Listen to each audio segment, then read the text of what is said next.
Hello, good morning to all class seventh जो बच्चे हिंदी पढ़ते हैं।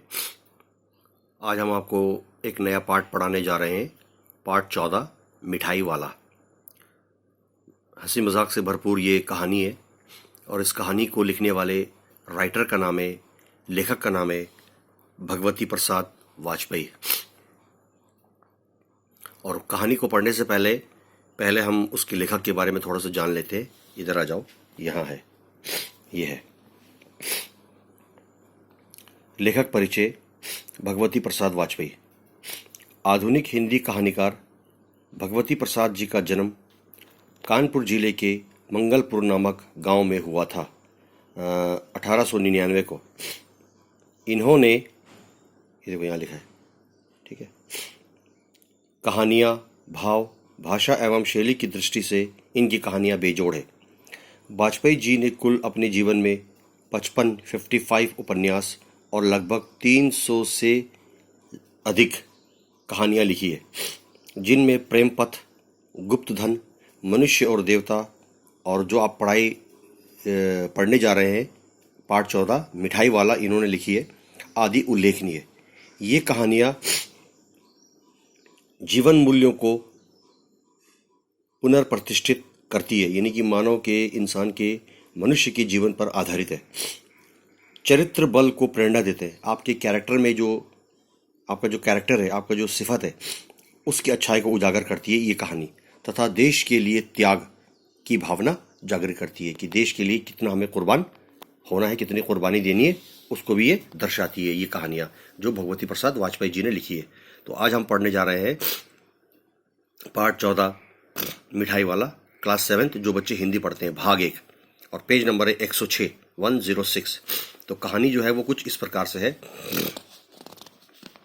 यहाँ देखो, बहुत ही मीठे स्वरों के साथ वो गलियों में घूमता हुआ कहता है, बच्चों को बहलाने वाला, खिलौने वाला, मिठाइयों वाला।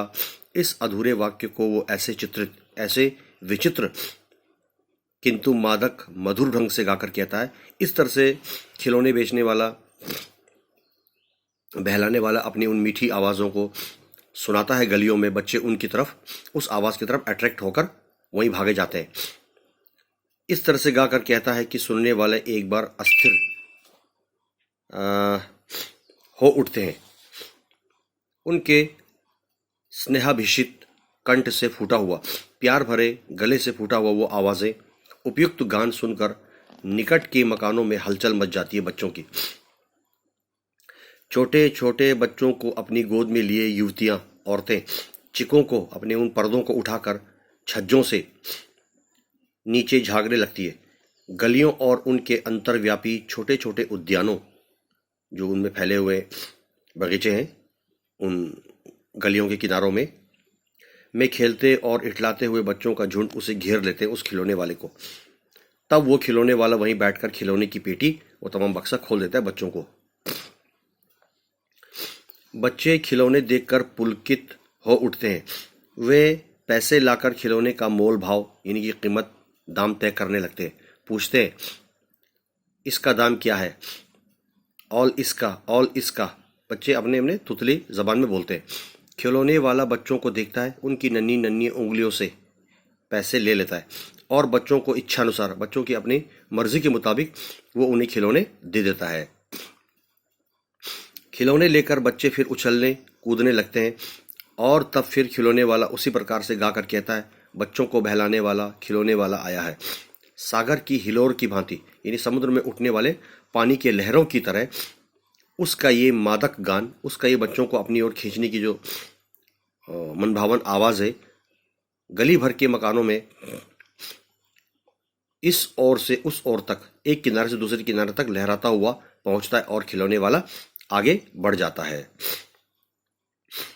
राय विजय बहादुर के बच्चे भी एक दिन खिलौने लेकर घर आए। वे 2 बच्चे थे, चुन्नू और मुन्नू।